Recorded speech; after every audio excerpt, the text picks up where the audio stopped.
Keyword Research 101. 101.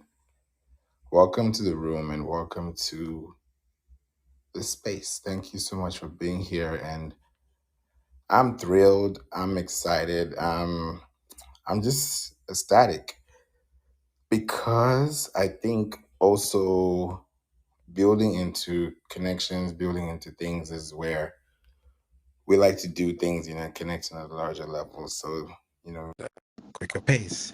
What's up? What's up, Chima? How are you?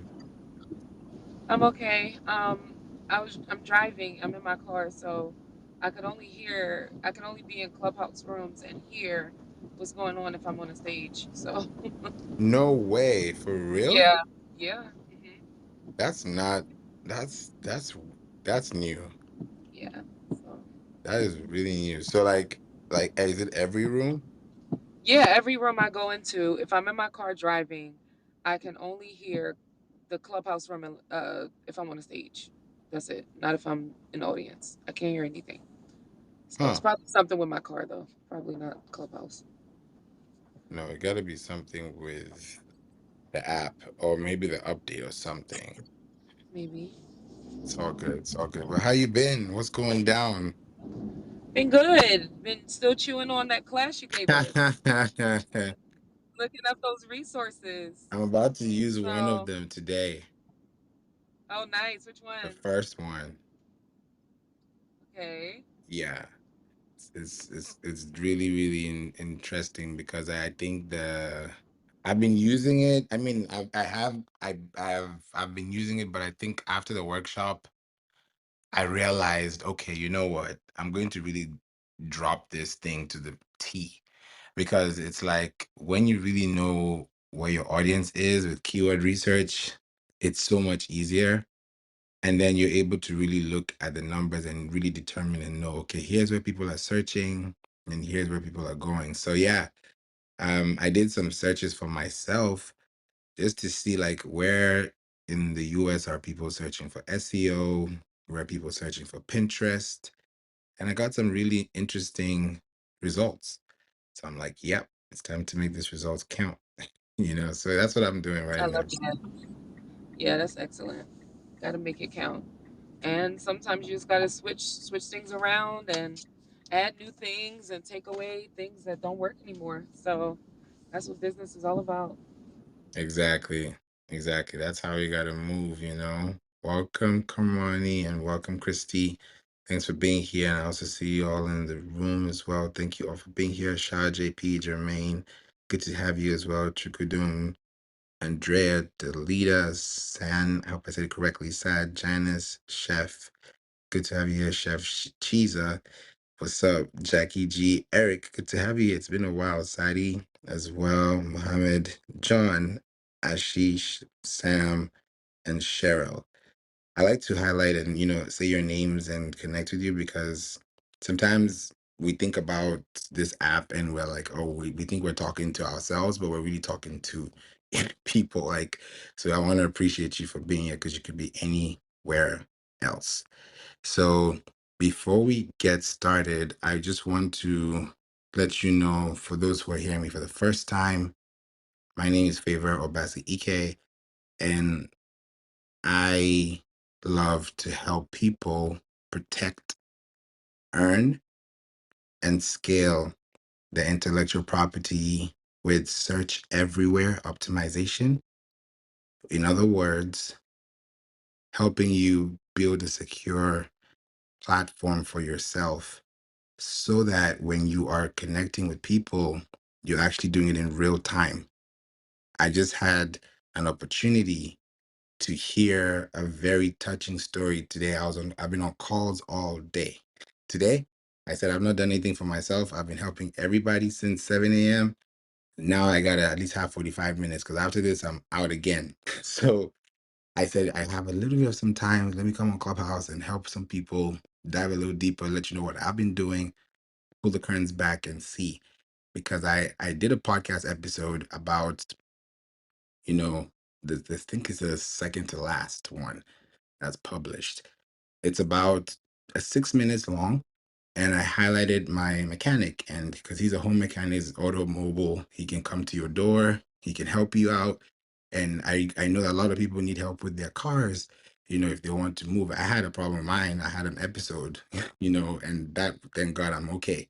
So I'm like, imagine other people going through the same problem every day. So I said, hey, come on to the podcast. Let's talk about your episode. Guess what? Today, my friend calls me. We've been advertising, right? We now know the zip codes, we know the areas, we know all the details for his business. Organically, I get a call. My friend calls me and I can't pick up because these days it's so hard for me to, like, I'm just in between calls. If I miss your call, it's not like I'm not seeing it. I'm just in the middle of something. So I said, hey, I'll respond back. Sometimes I can't even respond on time. So I now said, hey, I'll just hit you back because I had a few minutes.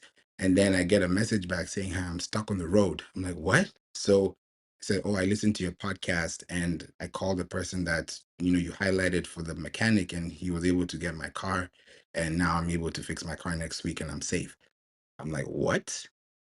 So I, like, little things like that go a long way. That's someone's life. So listening to a podcast for 5 minutes and calling somebody, and he's now fixed the problem, that's just to tell you keyword research is important. So I wanted to start off the room like that, just to tell you that when you speak out and you connect with people and you actually give people value, they'll actually come back because you appreciate the time you spend with them. So I wanted to kick off with that. Welcome, John, and welcome, Kamani. How y'all doing? Hey guys, I'm doing well. Thanks for being here. What's up, John? Good evening. Doing good. Happy Friday, everybody. Happy Friday to you too. Thank you so much for being here. You guys are amazing. So, yeah, today is Keyword Research Day, and I have a couple of minutes, and I said, let me spend these next 30 minutes, 35 minutes tops to help connect and build. And we're going to do some really cool exercises here because I had a workshop last week. Sorry, this week. This is happy August, by the way, and I had a workshop on Tuesday, and I was promoting it all month, July. And it was about 90 minutes long. And I see a question coming. Thank God for this pop-ups because you can be able to see what's going on. Okay, I'm going to come to your question, Sadie. So, you know, you you pretty much create an avenue for yourself, right? That you keep looking at, and I'm like, okay, keyword research, keyword research. What does keyword research have to do with anything? So I looked at the 90 minutes I spent on the workshop, and the people that were in there really got some really good insights.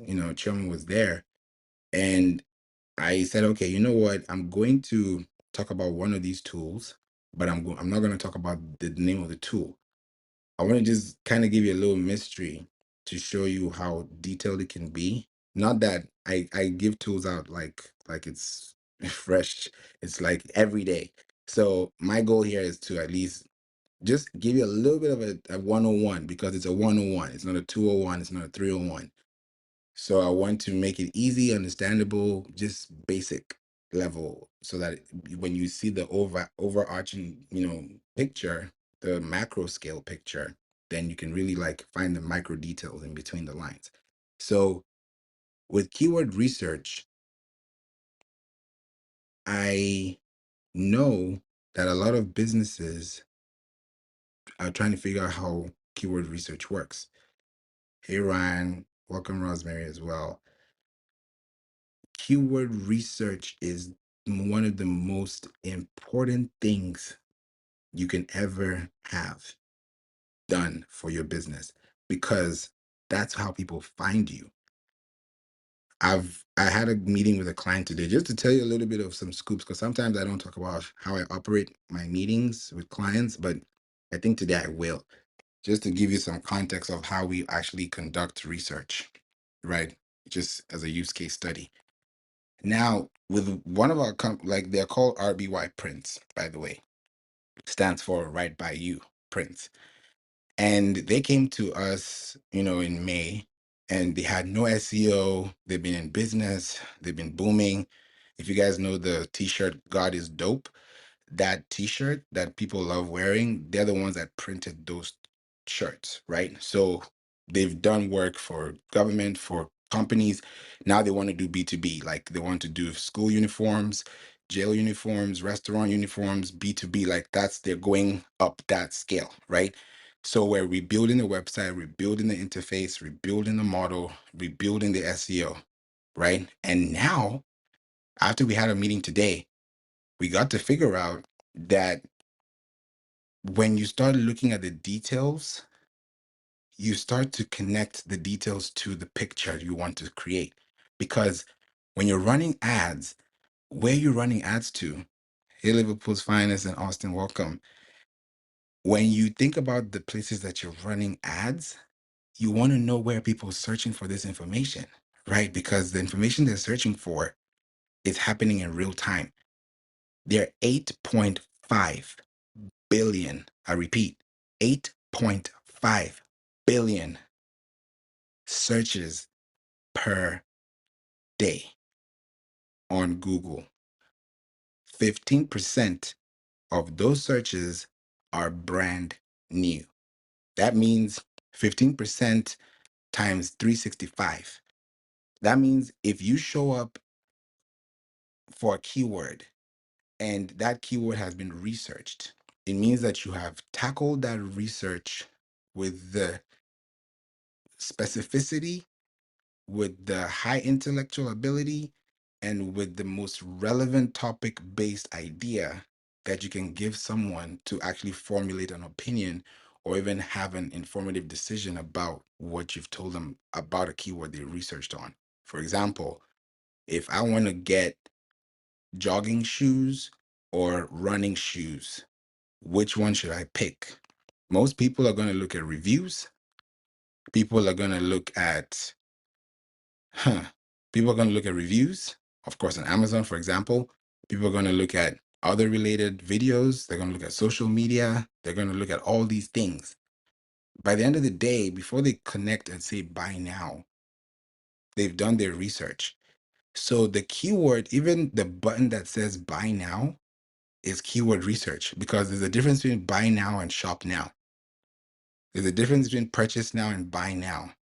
So there's a difference between putting the color green and the color orange. Like these things are so specific. Is it going to be on the left, on the right? Is it the text going to be white? Is it going to be black? Is the button going to be a shadow? Is it going to be straight? Like those questions are so specific because it's the experience you give. That's what someone receives. So with keyword research, you have to think about three things, right? And you guys can write this down. Three things. This is something I came up with. So I just put things together and I'm like, okay, it makes sense. And it's three S's, right? The first one, you got to think about the semantics, right? The semantics. You have to think about what are the relative words that are related to the topic that if I use these words within this topic, then someone can still understand what I'm trying to say. Like if I say my pleasure, you know what brand I'm talking about.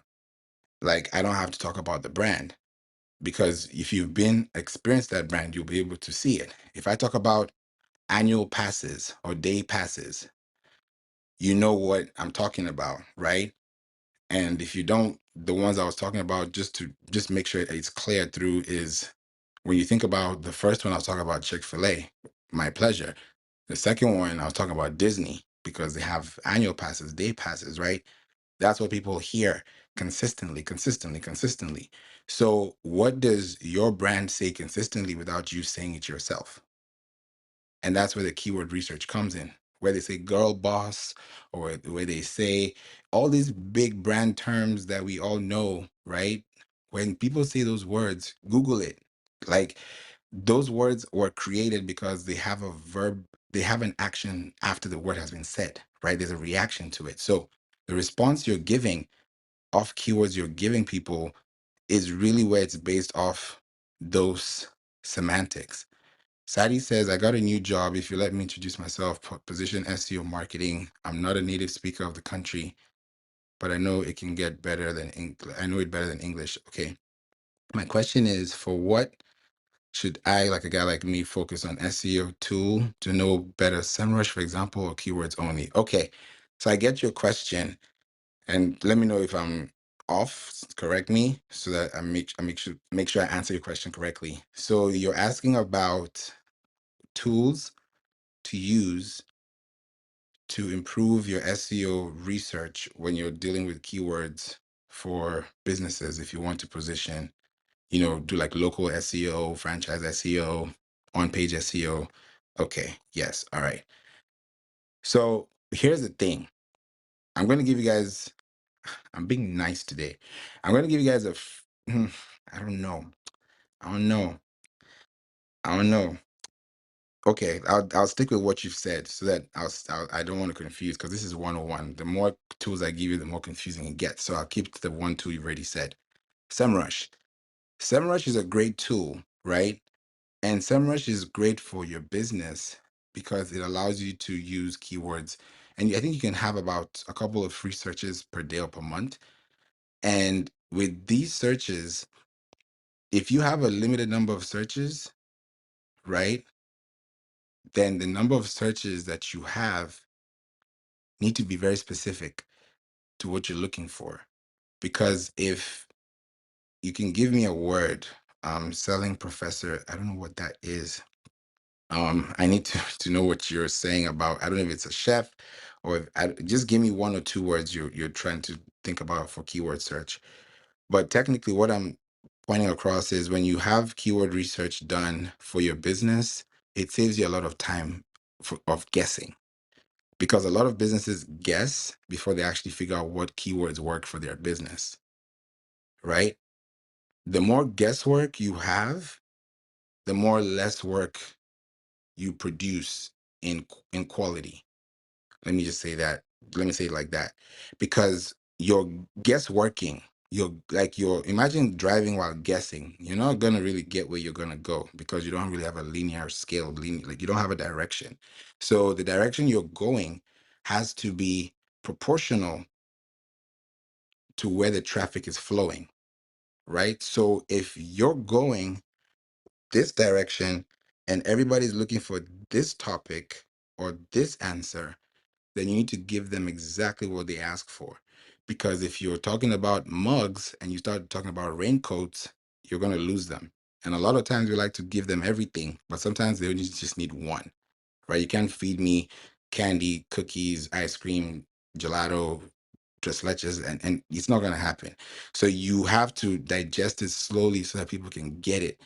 So when you think about the semantics, right, the semantics allows you to feel closer, because when you're actually connecting with people, then those semantics allow them to understand. Because when people are reading your titles, when they're reading your descriptions, they're reading you, they're reading how you speak. So if you hire someone to write how you speak and they don't know how you speak, then you're sending the wrong message, and that's why you're not converting. But if you know how to speak and you know how to search using the keywords they're already searching with, then you add those keywords to what you're using, and that allows you to increase your search base over time. So you have to think about it. Now it says build. What is the difference between using selfish keyword research or SEMrush? I was like, what is selfish? SEMrush keyword research tool. Then Google, since it's free, owned by Google. What's your take on that? Okay, boom. This is the perfect answer I'm going to give you. And I love the questions coming in like this because we have about 20 more minutes. If you have any questions, please ask me. And I'm going to pass it to Choma, John, Liverpool's Finest, and Kermani as well, because I'd love to hear their thoughts on this too. Google, and this is the thing that it hit me, and I was like, wow. I don't know. I think sometimes I think too deep for myself because I really think about things and I'm like, okay. Put two and two together and I'll just leave it or come back to it later. And I thought through it and I was like, wait a minute. Google has been here for years, decades.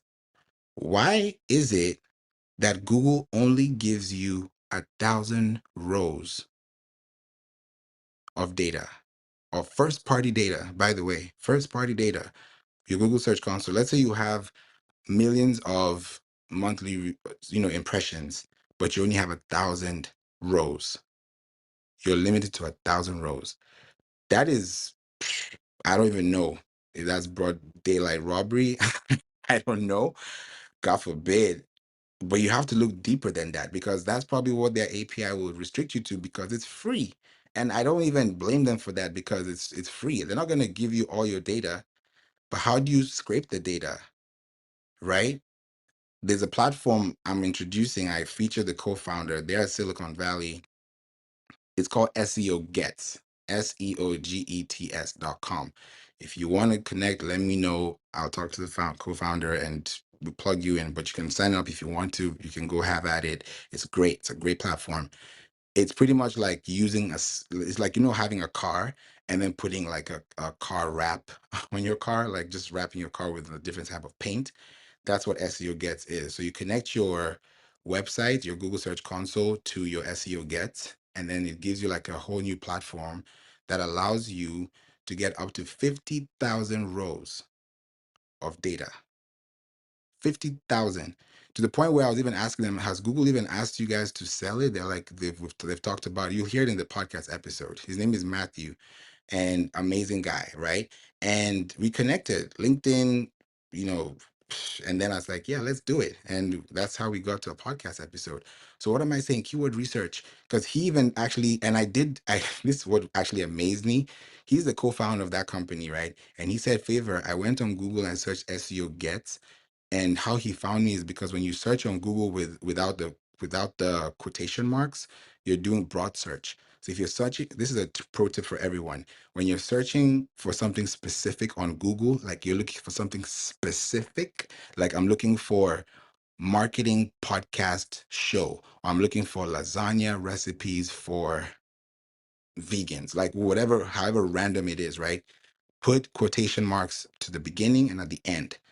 When you hit enter, you're going to get exactly those things. And most times, more often than not, those words that you have specifically are rooted in the URL, which is a uniform resource locator. So when you now divide the top of the query box on search and you divide that over, if you think about divide formula, the the denominator, right? The value of that is giving you the average score of what people are searching for on the web. So if you want to search and be found on that specific line, then your keywords have to fall in line with the URLs that are already in line with Google. It's not rocket science. So as long as you know what those words are, boom, it's right there. So he said he searched SEO Get and he found my article. And I wrote the article like 2 weeks before we got on the podcast show. And I was like, yeah, I did that intentionally because it's a new platform. I did a search. Nobody's talking about it. They were not even talking about it themselves because they were so busy building the app, right? So busy building the platform. And then I said, hey, let's do it. So he actually did a whole masterclass on it. And we're going to have it live on the podcast when we release it. That's the power of keyword research. He found my content. I found him on LinkedIn. So we kind of like cross pollinated in a way. And then we just had something to talk about on the show. That's something unique. You don't hear that every day. So it's keyword research and knowing what you want, because sometimes we don't even know what we want as people. Like I sometimes don't know what I want when I was younger. Even right now, I probably don't know what I really want. I know what I want, but we don't know everything. We know as we grow, right? So the more we know, the less we know, right? That's why we stay humble and stay focused. So those are the things we have to think about when we build a business and connect. So it's those things we have to look at, and it's thinking about the value you're getting. Use Google, get all those keywords, rank, but that ranking is zero when there's no connection involved. And the connections come from email, it comes from podcasts, it comes from videos, it comes from storytelling. If you can do those things without thinking about the algorithm, you'll be just fine. You'll be just fine. So that's my TED talk. And I'm glad I wanted to give another like maybe 15 minutes to just hear anybody. Please open your mic. I would love to hear from you. Thoughts, questions, suggestions. The floor is open.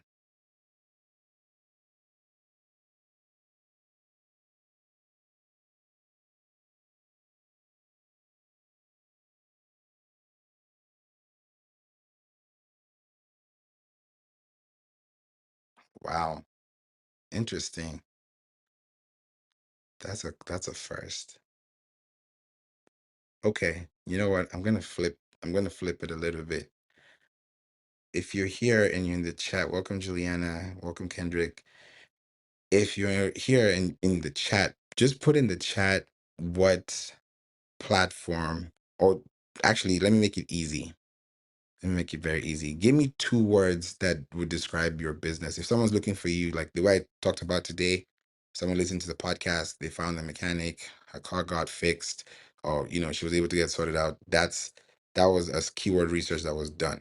So put in the chat two words that I'm gonna find the first two.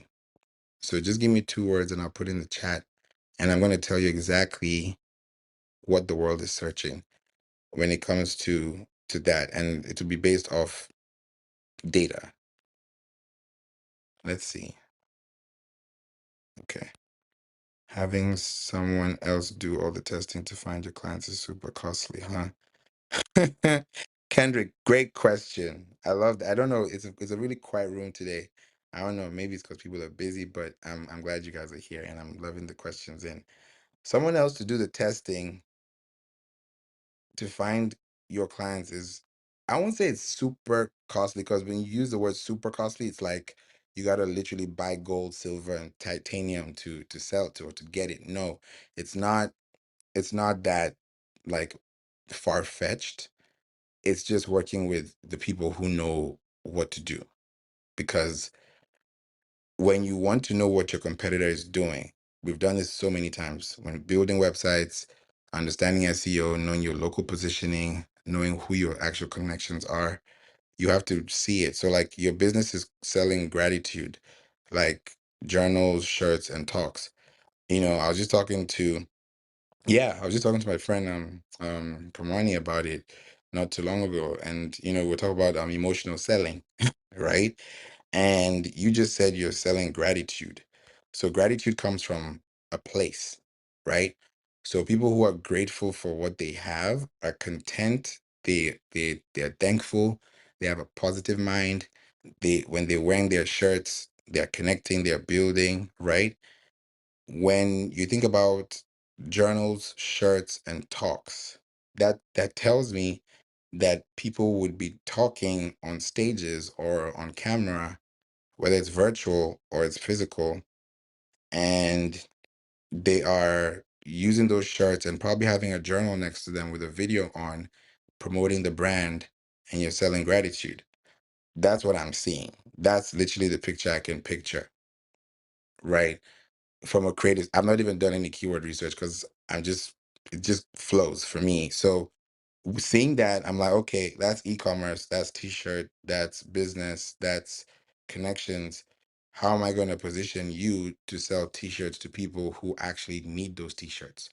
I was actually doing that because I have a client, they actually do sell t-shirts. I saw them in Atlanta, and I got to see their setup and everything, and I'm like, this is dope, because I just talked about it literally just now. We put them on the podcast, we featured their show. Now people are reaching out to them. They're getting seen online. They're getting custom things built, printed, and now they're the ones that did God is Dope. They're the ones that printed it. I didn't even know that prior to even working with them. It was after working with them that they told me that. I was like, why didn't you guys tell me this? And I'm like, okay, so I've seen the 5 year trajectory from 5 years minus, 5 years plus. So if you're selling those things, then your website needs to support those things. And if those things are not being supported right now, then that's what we're doing. Because right now he's like, and this is what he told me, and it made so much sense. He's like, I'm not trying to sell a million shirts to make $1 million. That's what he said. And that was a huge, like, like, it's this kind of things that when you hear it, it's like it hits, because yeah, you want to do that, but the effort it takes, the time it takes, the energy it takes, you want to divide that by at least a quarter. So the goal here is to build a business that when you put it online, your products, if it's gratitude, I would blow it up on Pinterest. That's a great place. I talked about, I spent 750 ad on Pinterest and I broke it down. And it was like a credit kind of thing that I did with Pinterest. And because I work with Pinterest, I was like, okay, you know what? If you guys want to do that, let's see what we come up with. And I was like, you guys are like, we work with people at Pinterest. So I was like, okay, I'm gonna leave it into your hands so that we can see what we do. And then I said, okay, I'll set up the profile, and then we'll watch it grow. That was not even to make money back. That was to that was to understand the audience, because Pinterest has a retargeting model. And that's where this next quarter into the end of the year, I'm so excited about it because people buy on Pinterest. And if you sell in shirts, mugs, books, ebooks, everything, you can really be on there, because guess what? Pinterest equals Google Images.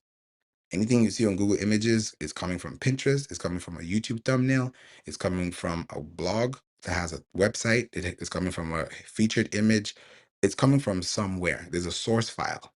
And that source file, if it's not your file, then you're in the wrong place. If you're on social media and not on the web, TMZ, CNN, Forbes, name them, all of them have social media posts, right? But guess what? Like CNN tells you the story, and then they'll tell you read more by clicking the link in our bio. Why are they saying that? Because when you click the link in the bio, that same image that you click on will redirect you to their website, where they actually cover the full story of that that headline news, right? So they're driving traffic to, they have about 1 billion impressions.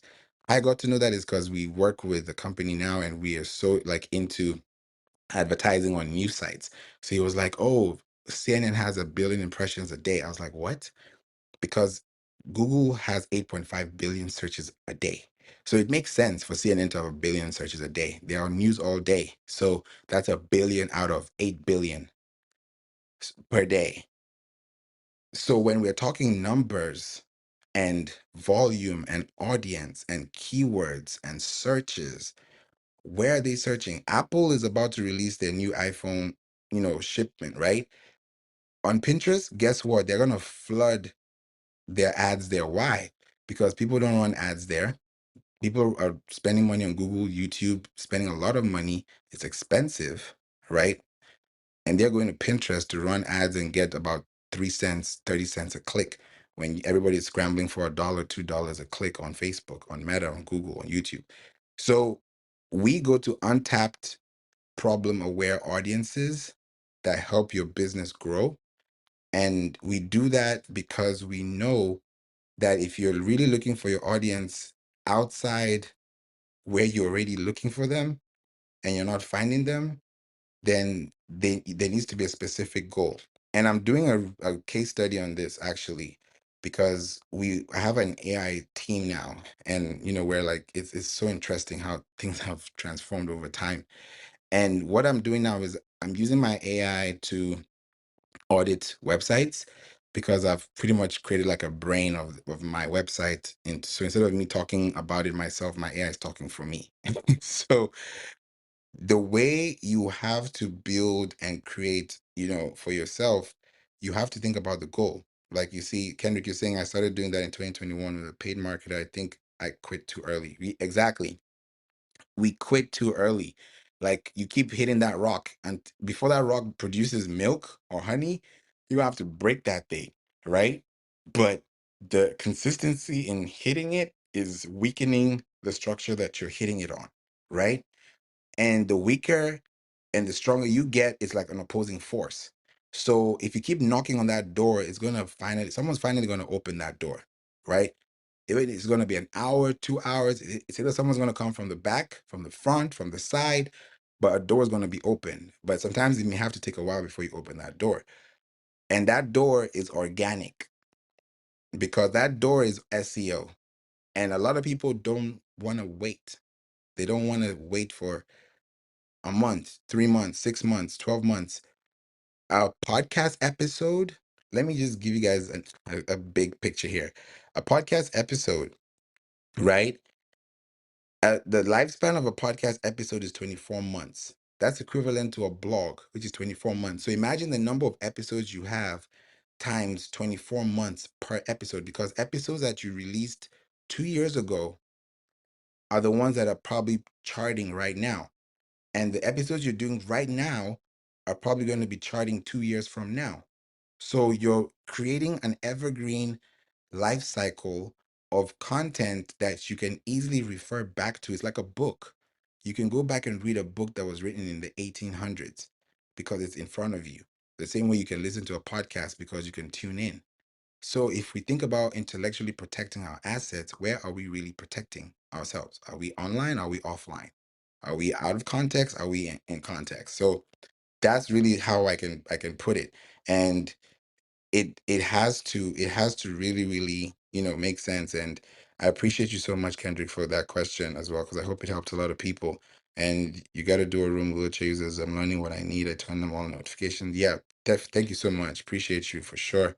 John, we love to hear from you, especially when it comes to like what he was saying, like people quit too soon, or they may just try things. And I know we talked, I think I heard about it yesterday too. Somebody else was like saying, oh, we just quit too soon. What would you tell people? You've done it 7 years. I'm doing 5 this year. What would you tell people that are really thinking about this really hard, but at the same time they're struggling to make a decision? Well, there's an old saying that a lot of people use: "Don't quit 5 minutes before the miracle happens." And I'm just doing more deep dive on SEO stuff because I have some time this weekend, and you got my brain firing. So here's what a lot of people do. This is just my general impression. I don't understand. I use Uber Suggest. I don't understand everything on there, but I'm going to learn. So the thing is, when we don't understand something, many people just stop, and they it's easier to say SEO is too complicated than it is to take a day and learn it, because that's really all it takes is a day. And one of the things that really is beneficial for me is I tell people just focus on the first 3 words. In this case, podcast episodes. That's going to be your most searchable content, and make sure those 3 words have high search density or high search volume. Then make sure those 3 words are sprinkled throughout your show notes 5 to 6 times. So you build up keyword density. That's in the simplest form. That has paid off for me big time. Now I'm going more into a deep dive on SEO with blog articles. But here's something I use Uber Suggest, and one of the things they suggested was do a site audit on your biggest competitor, and it takes about 10 minutes, and it'll give you their biggest keywords that are getting most traffic on. You can create articles based off those keywords, and some people call it cheating, but it's a free tool. They're doing it, and they have pros doing it. So why not you? What I would say is, if you don't understand it like me, don't let it get too complicated. Learn what you can, do what you can, and then outsource the rest to people like Favor. Thank you so much, John. What you said is so important. Those beginning words matter so much because that's what the algorithm is reading from the jump. And when you think about a crawling website, it's crawling from the beginning of the text. So if the text begins at the sentence you start with a keyword people search for, the faster it's able to understand the concept, because contextually you've been able to give ideas before it even runs through the file. So what John said, that was spot on, because consistency in copy releases to contextual understanding, and that's clarity in messaging, which is what you need to communicate, especially if it's a cold audience, they don't know you. You have to communicate. If it doesn't make sense, they're going to leave. If it makes sense, they're going to stay. It's just that 101 formula, but sometimes we make it complicated instead of just keeping it simple. So, yeah, thank you so much for that, John. Brian, we have you over here. Thanks for joining today. Do you have a question or contribution? We'd love to hear from you. Oh, I just saw the topic. I've done best practices SEO for 22 years. And so I saw the topic and thought we'd jump Thank you, Brian. I've never seen you in the marketing club. Have you been on Clubhouse, or you just coming back? on. Yeah, I've been on Clubhouse for about 3 years, but I got on for business and then kind of got off on the personal side of Clubhouse and just happened to wander by. I've given you a follow. Definitely would love to connect because, yeah, it's amazing. This app is like people keep coming back because I've been here since 2020, and I remember when the marketing club we were like a lot of people here doing like SEO fundamentals in the beginning, and then the app just grew and people just left and things just changed. But yeah, thank you for being here, Brian. Thank you so much for having us, and your time, spent with us here today. Carmani, what did you want to say? I heard you on mute. So what's going Hey, down? hey, what's going up?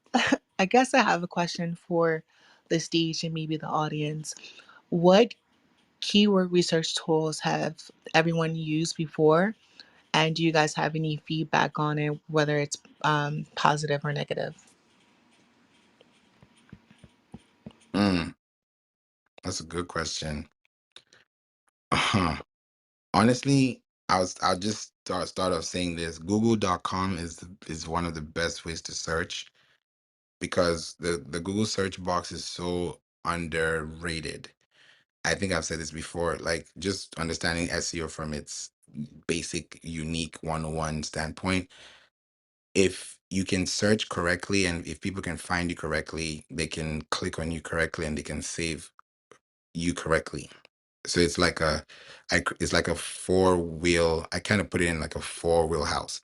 So search, find, click, save. Because when you save it as a bookmark, that's a click rate. That's something that you get to see online. So all those movements we have, the heat maps, all the things that happen, the activity that goes on the site, Google search box allows you to really get into it because all these platforms, Uber Suggest, Moz, Ahrefs, SEMrush, they're all great. All great. They all have different data points and all accesses and everything. But I think the true value you have to look for is when you look at the Google search results, when you look at the AI overview, right? It used to be called SG, AI overview, and you see the results and the citations that are coming out. Look at the URLs, the uniform resource locators, and see what contextually, what kind of experience do they have that contextually makes sense to the point where statistically they are listed above the ranks because there are millions of results a day. There are 8.5 billion searches a day, and there are 8 billion people a day. So there are more searches than people per day on Google. So if you look at the really close knit, I don't want you to get overwhelmed with tools because getting overwhelmed with tools will get you confused. So the whole idea is just use a search box and see what you get. And I usually like to say people should check between the first and third page, even though it's continuous. Try and count like 10 links, then count another 10, then count another 10 if you don't really see the page numbers or the pagination. So if you can do that and then go into those second and third pages and see what they're doing that you're not doing, pick up on those things, statistics, internal links. It sounds like a lot, but once you catch a routine, like your morning routine, it's easy, you've been doing it, the more morning routine SEO you do, cleaning up your SEO, your file name, when you upload something on YouTube, don't just upload it as is because it's a source file. You can't change the source file MP4 on YouTube because when it goes out, you can change the tag, the title, but you can't change the actual root, the file name. And that's what people see first. Not really people, but the bots see first because it's HTML hypertext markup language. That's where we all see the blue links. And then there's XML expandable markup language, which is what the bots read. So if those two are connected, then the sitemap of your website, which is the brain of your site, allows people to find you. So the goal is write more content. If you look at the number of Instagram posts you have and it doesn't match up with the number of URLs you have on your website, then you need to reverse gear that so that you can actually have contextual practice. Like CNN, anytime you see a CNN post on Instagram, they have at least one post corresponding article on their website. So it's kind of like a one for one. So that way, if you use that formula, you will always do well. So I don't want to tell you which platform's the best because it can get confusing, but I just want to give you like the basic formula. And I want to pass it to you to Brian because I'd love to hear your thoughts too. Man, that was really good. Yeah, I would say when we do keyword research, we use both Ubersuggest and SEMrush as an agency, but there are things that you can use, whether it's Ubersuggest, trends.google.com is always helpful. What was mentioned there a second ago by Favor as far as Google autocomplete. But what's important from an SEO standpoint that a lot of people miss is optimizing the entire buying cycle or optimizing the whole thought cycle.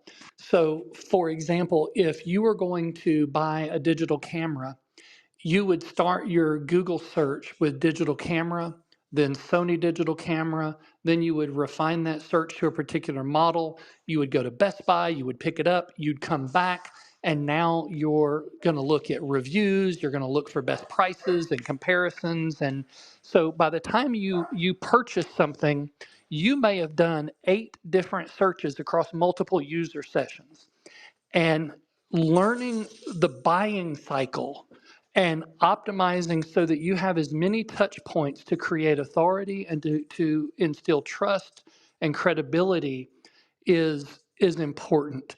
And then the same thing happens with a thought cycle, right? So what do people start searching for broadly, and then what are the questions that they ask? What are the limiting beliefs, objections, desires, and problems?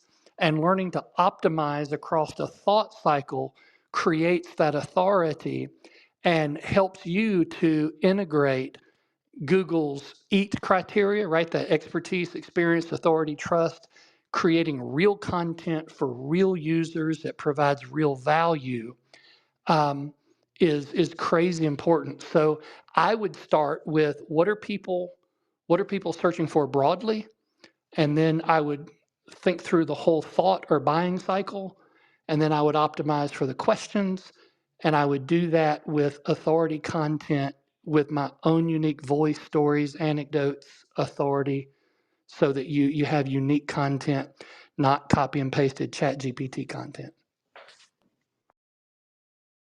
Classic. I appreciate that.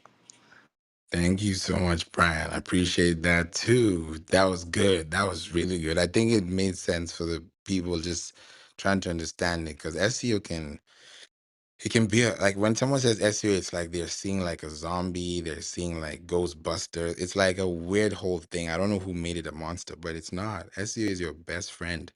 Yeah. It's Yeah. Well, and the challenge today, I do a lot of speaking on digital uh, AI as well as SEO, and the challenge today is the SERP, the search engine result page, has changed so much that Google owns so much of the real estate for particularly for local search, that before you get to organic, I have to go through paid sponsorship, the Google 3-pack, snippets, etc. And depending on the search, I very well may have to scroll an entire page or a page and a half before I even see organic listings. And so for local search, the idea is, how do I get my brand in front of eyeballs in as many of these spots as I can? And while I'm not a huge fan of paid search, it has its place.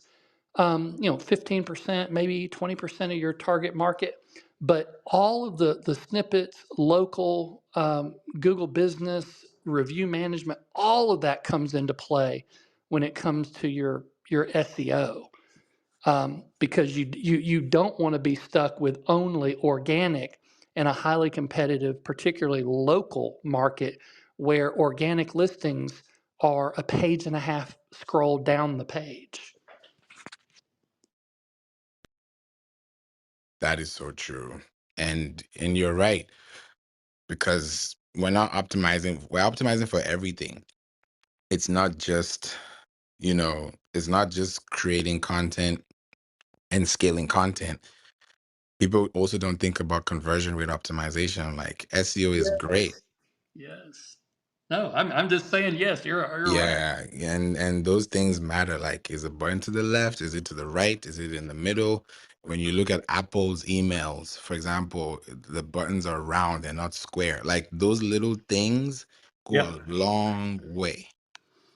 Yes. Yeah. 100%. And the thing that bugs the daylights out of me is people who say, "Well, I do SEO," and then when you talk to them, the reality is they just make a bunch of blog posts. And I always ask people, when was the last time you searched for something on Google, a product or service, where you hoped that the result that showed up was a blog post? That the page that you land on, when you saw that it was a blog post, you went, "Phew, boy, this is." Now look, if I were searching, I'm in North Georgia. If I were searching for the best hiking trails in North Georgia, hell, I'd want an amazing blog post that tells me all about the best hiking things in North Georgia, right? So you have to know who that audience is. But when it comes to optimization, and what Favor mentioned there a minute ago about conversion optimization, we also have to think, what is the expectation of that end user when they land on the page? What is the kind of content that they're going to look for that instills authority, trust, credibility, professionalism, and pulls them through to a point of conversion? And a blog post is not it for many, many, many businesses. And yet, that's what a lot of SEO companies do. They just say, well, we're just going to put blog posts on your site. And they wonder why they may rank, but their conversion sucks. Yep. That's the kicker. It's so true because I think some people have over optimized the point. I think someone told me one day, they were like, oh, we just don't want to work with you because we realize ChatGPT can now do our blogs. I was like, wait, what? Okay. I was like, okay, good luck to you, because if that search console was not connected, you wouldn't be thinking about blogs in the first place. But okay, you know, and some people have websites, domains, they've been paying for servers, hosting, but they are not even connected. Like a simple connection is not even there to tell you that out of 1.9 billion websites in the world, 82% of them have not been updated in the last 6 months. It is a fact because people don't update their websites. So the first thing I do is I'll check your bottom. Like if it's saying copyright 2022 and we're in August 2024, then that tells me there's a problem there. It may look like a small problem, but it also tells me your updated HTML, your schema, your markup, your modified, your sitemap. It just gives me a whole picture from inside. It's like looking at the under the hood to see what's wrong with the car. Everyone knows the car is nice, it's driving, but under the hood, a lot of things are going on. So it's really understanding what your research is doing. Like, have you ever indexed your own page? Are you answering questions? Because we answer questions online, but we don't answer them through a medium. And that medium is your website, and that website has authority. So if that authority is not there, Google will not choose you or rank you. That's why sometimes when you rank, you have a website, you post something and it's up in 4 hours. It's like, oh, how did it get there? It's because you've been doing consistently, right? If you show up consistently, you'll be rewarded consistently. It's just the rule. If you show up once a month, okay, more power to you. But if you show up consistently, it's great. I was talking to my friends and telling them about, our podcast is top 3% globally now. The We Don't Play podcast. It's going to be 5 years in 10 days, August 12th. And it's just over 390 episodes. And we have 150 in the pipeline that have not even been released yet. To tell you that it's just consistency. I was not even counting. It's until this year I was like, wait a minute. This is all SEO content out there. And it's not about anything. It's called a listen score. And the more people trust you when you're talking, the more average episodes you have, the better it is for you. So don't just invest in Fiverr or, virtual assistants and post away. Those days are gone. Those days, 2019, 2018, post like 3 times a day, those days are gone. Even on LinkedIn, you don't use hashtags. You might, but it's not really going to help you with it a lot unless you have authority. So the goal is use keywords that are authority. Hashtags on Instagram, if you split those hashtags, take away the hash and place the words, that's a keyword. So when you look at keywords, turn those keywords into URLs, uniform resource locators, and turn them into hashtags and clutch them together. So when you do that consistently, you have a cloud, you have a word cloud that is also helping your business long term. So that was a good one. Thanks for that question, Carmine, and thanks for that insight, Brian. Ryan, we'd love to come to you before we wrap up. We'd love to hear what's going on. I see you enjoying yourself over there. What's up? Not much, man. Just listening in today. I initially raised my hand because I was going to tell Carmani SEMrush or Link Graphs, kind of a cool one that's pretty new. It's a startup, and Ahrefs is always tried and true, but just like SEMrush, it's pricey. Amazing. Yeah, you got more than you asked for, Kamani. So I'm Thank you. yeah, you're welcome. Anytime. I'm glad that Brian brought that up. Yes, I was Brian. just going to say, I gave you a follow there on IG Favor, and Ryan, I was going to ask. I just looked at your profile. What your company website was? I'm the cobbler's son who has no shoes. I have, I understand. I have two different businesses. One is WP Medic, like WordPress Medic, and I have an additional website which is like my primary business, which is Visualize Digital. Gotcha. Very cool. Thanks. Yeah, Yeah, at some Brian. point I'm gonna have to build a new website for myself, just because I I've operated for the past 13 years now on exclusively word of mouth business and referrals. So I Man, that's great. I had a website at one point, but it was like I had people. I had legacy pricing on there, and kind of I changed the way that I operated as far as like my retainer stuff. Yeah. And then I had people signing up online without talking to me about it first, and I was like, oh fuck, like got to That's refund you and tell you that's not how we do things anymore.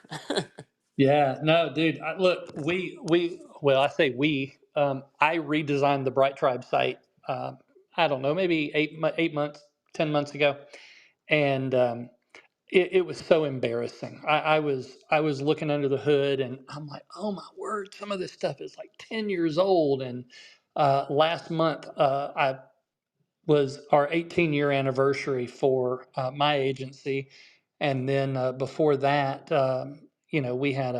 we had a huge agency down in Atlanta that I had co-founded. But now, I manage a virtual team from Germany and Italy and Greece and Florida and here in Atlanta, and then work with a few different agencies in Indianapolis and down in Tampa. So. Yeah, I get it. Like, but before I redesigned my site, it was embarrassing. Yours actually looks nice. Thank you, thank you.